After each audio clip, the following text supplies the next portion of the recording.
नमस्कार। आज हम एक ऐसे राजवंश की कहानी में उतरेंगे जिसने सदियों तक बड़े बड़े साम्राज्यों के सामने सिर झुकाने से साफ इनकार कर दिया। सोचिए, 1000 साल से भी ज्यादा का वक्त, एक ऐसा दौर जब भारत की धरती पर साम्राज्य बन रहे थे और मिट रहे थे। और इन सब के बीच एक ऐसा वंश था जिसने अपनी जमीन, अपनी पहचान के लिए सब कुछ दांव पर लगा दिया था। जी हाँ, ये कहानी है मेवाड़ के उन शासकों की जिनके प्रतिरोध की गूंज आज भी सुनाई देती है। तो चलिए एकदम शुरुआत से शुरू करते हैं। आखिर इस महान किले की नींव रखी कैसे गई? इसकी जड़ें कहाँ हैं? इस कहानी का पहला और शायद सबसे अहम किरदार हैं बप्पा रावल। साल 734 ईस्वी में उन्होंने एक ऐसा काम किया जिसने इतिहास का रुख ही मोड़ दिया। उन्होंने मौर्यों से चित्तौड़ का किला जीत लिया, जो सिर्फ एक किला नहीं था बल्कि आने वाली पीढ़ियों के लिए आज़ादी का एक मजबूत प्रतीक बनने वाला था। सोचकर देखिए, इतिहासकार सीवी वैद्य उनकी तुलना यूरोप के महान सेनापति चार्ल्स मार्टेल से करते हैं। क्यों? क्योंकि जैसे मार्टेल ने यूरोप को बाहरी आक्रमणों से बचाया था, ठीक वैसे ही बप्पा रावल ने उस दौर में भारत की सीमाओं पर तुर्की आक्रमणों को डट कर रोका था। ये उनकी बहादुरी का एक ग्लोबल लेवल का सबूत है। चलिए अब कहानी को आगे बढ़ाते हैं। एक ऐसे दौर में जब मेवाड़ की ताकत और साम्राज्यों से उसकी टक्कर दोनों ही अपने चरम पर पहुंच गए थे। एक वक्त था जब लगा कि सब कुछ खत्म हो गया, चित्तौड़ हाथ से निकल चुका था। लेकिन तभी एक उम्मीद की किरण बनकर उभरे हमीर सिंह।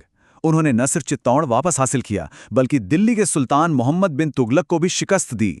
इसी वजह से तो उन्हें मेवाड़ का उद्धारक और विषम घाटी पंचानन कहा गया, जिसका मतलब है मुश्किल लड़ाइयों में शेर की तरह लड़ने वाला। अब स्क्रीन पे एक नंबर देखिए, 32। सिर्फ एक नंबर है ना? लेकिन इसके पीछे एक पूरी की पूरी कहानी छिपी है। एक ऐसे निर्माता की कहानी जिसने मेवाड़ को लगभग अभेद्य बना दिया।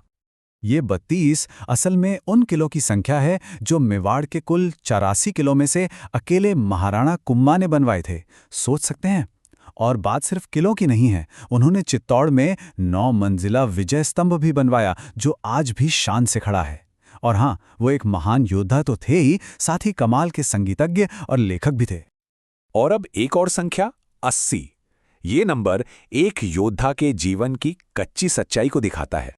ये 80 दरअसल उन घावों की गिनती है जो योद्धा राजा राणा सांगा के शरीर पर थे।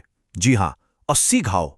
उनका पूरा जीवन ही मानो युद्ध के मैदान में बीता, जहां उन्होंने विदेशी आक्रमणकारियों के खिलाफ सभी राजपूत ताकतों को एक करने की कोशिश की। उनका हर एक घाव उनकी बहादुरी की एक अलग कहानी कहता था। अब हम इस कहानी के उस पड़ाव पर हैं जिसका जिक्र सबसे ज्यादा होता है। एक नाम जो मेवाड़ के प्रतिरोध का, उसकी अदम्य इच्छा शक्ति का पर्याय बन गया, महाराणा प्रताप। तो साल है 1576 और मैदान है हल्दी घाटी का। एक तरफ है महाराणा प्रताप, जिनके साथ हैं अफगान योद्धा और स्थानीय भील जनजाति के लोग, और दूसरी तरफ सम्राट अकबर की विशाल मुगल सेना जिसकी कमान मान सिंह के हाथों में थी। ये सिर्फ एक लड़ाई नहीं थी, ये दो अलग अलग विचारधाराओं, संसाधनों और संकल्प की सीधी टक्कर थी। तो फिर सवाल ये उठता है कि इतनी भीषण लड़ाई के बाद नतीजा क्या निकला? इस युद्ध में असली में जीता कौन? देखिए, अगर सिर्फ सैन्य नजरिए से देखें तो कोई साफ विजेता नहीं था। मुगल न तो प्रताप को पकड़ सके और ना ही मार सके। लेकिन अगर नैतिक जीत की बात करें तो ये प्रताप की बहुत बड़ी जीत थी। ये लड़ाई आने वाली पीढ़ियों के लिए एक मिसाल, एक प्रेरणा बन गई। प्रताप ने हार नहीं मानी और पहाड़ियों से अपना संघर्ष, अपना गुरिल्ला युद्ध जारी रखा। पर कहानी यहाँ खत्म नहीं हुई। असली टर्निंग पॉइंट तो आया 1582 में, देवेर के युद्ध में। ये एक ऐसी जबरदस्त जीत थी कि इतिहासकार जेम्स टॉड ने इसे मेवाड़ का मैराथन तक कह दिया। यहीं से मेवाड़ ने अपने खोए हुए इलाकों को एक एक कर वापस पाना शुरू किया। तो अब आते हैं इस पूरी दास्तान के आखिरी हिस्से पर। इस पूरे संघर्ष की विरासत क्या रही, इसका असर क्या हुआ? जरा इस टाइमलाइन को देखिए। ये लगभग 1000 साल के अटूट संघर्ष की कहानी बताती है। 734 ईस्वी में बप्पा रावल से शुरू होकर खिलजी, तुगलक, बाबर और अकबर, मेवाड़ ने हर बड़ी ताकत का सामना किया।